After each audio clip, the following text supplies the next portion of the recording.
நீங்க ஹோட்டலுக்கு சாப்பாடு வாங்க போறீங்களா இல்ல கேன்சர் வாங்க போறீங்களா? டீ, சாம்பார், சட்னி எல்லாம் பிளாஸ்டிக் கவர்ல சுட சுட பேக் பண்ணி தராங்க. பொதுவா வேலை செய்யறவங்க வேலை நேரத்துல டீ, காஃபி எல்லாம் சுட சுட பிளாஸ்டிக் கவர்ல வாங்குறத பார்க்க முடியுது. இந்த மாதிரி வேலை செய்யறவங்கள வேலைக்கு உட்கார வைக்கிற ஓனர்ஸ் கிட்ட ஒரு முக்கியமான வேண்டுகோள், தயவு செஞ்சு அவங்களுக்கு ஒரு ஃபிளாஸ்க் ரெடி பண்ணி கொடுங்க. ஃபுட் ஹீட்டா இருக்கப்போ பிபிஏ மாதிரி கெமிக்கல்ஸ் நம்ம ஃபுட்ல மிக்ஸ் ஆகுது. இதனால நம்ம பாடியில நிறைய ஹார்ம்ஃபுல் எஃபெக்ட்ஸ் வருது. ஸோ பிளாஸ்டிக் கவர் அண்ட் பாக்ஸஸ்ல ஃபுட் வாங்குறத தயவு செஞ்சு அவாய்ட் பண்ணுங்க. ஸோ அவங்க கூட ரொம்ப நாள் ஆரோக்கியமா வேலை செய்வாங்க. நான் பொதுவாக ஹோட்டலுக்கு போனா குழம்புல இருந்து சாப்பாடு வரைக்கும் வாங்குற மாதிரி ஒரு பாத்திரம் எடுத்துட்டு போவேன். முதல்ல ஹோட்டல்காரர் ஒரு மாதிரியா தான் பார்த்தாரு, ஆனா இப்போ ஒரு ஸ்மைலோட வெல்கம் பண்றாரு. ஏன்னா அவருக்கும் எனக்கும் பேக்கிங் சார்ஜஸ் கம்மியாகுது. இப்போ நல்ல ஆரோக்கியமான சாப்பாடு கிடைச்சிது.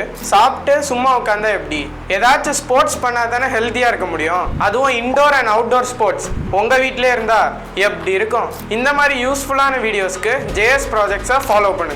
நம்ம ஜேஎஸ் ப்ராஜெக்ட்ஸ்ல ஃபேமிலி அண்ட் ஃப்ரெண்ட்ஸோட விளையாடுற மாதிரி இன்டோர் அண்ட் அவுட்டோர் கேம்ஸும் செட் பண்ணி தரோம். Tennis, basketball, volleyball, running track, badminton, இந்த மாதிரி நிறைய கேம்ஸை உங்க அப்பார்ட்மெண்ட்லேயே செட் பண்ணிக்கலாம். அது மட்டும் இல்லைங்க, மல்டி ஸ்போர்ட்ஸ் ஃபீல்டில் ஃபுட்பால், பாக்ஸ் கிரிக்கெட், டர்ஃப் மாதிரி A to Z எல்லாமே நம்ம ஜேஎஸ் ப்ராஜெக்ட்ஸ்ல பண்ணி கொடுக்குறோம். ரொம்ப கம்மி விலையில இதை பண்ண முடியறதுனால எல்லாராலையும் இதை பண்ண முடியுது. இப்படி பண்றதுனால பால் பக்கத்து அபார்ட்மெண்ட்டுக்கு போயிடுமோ இல்ல நம்ம ஜன்னல் கண்ணாடியை உடைச்சிருமோங்கிற பயம் இல்லாம நிம்மதியா விளையாடலாம். இந்த கான்செப்ட்ல நெட் கிரிக்கெட் மட்டும் இல்லாம வேற நிறைய கேம்ஸும் விளையாடலாம். இது மாதிரி உங்க ரூஃப் டாப்ல ஸ்போர்ட்ஸ் செட்டப் பண்ண இந்த நம்பருக்கு கால் பண்ணுங்க.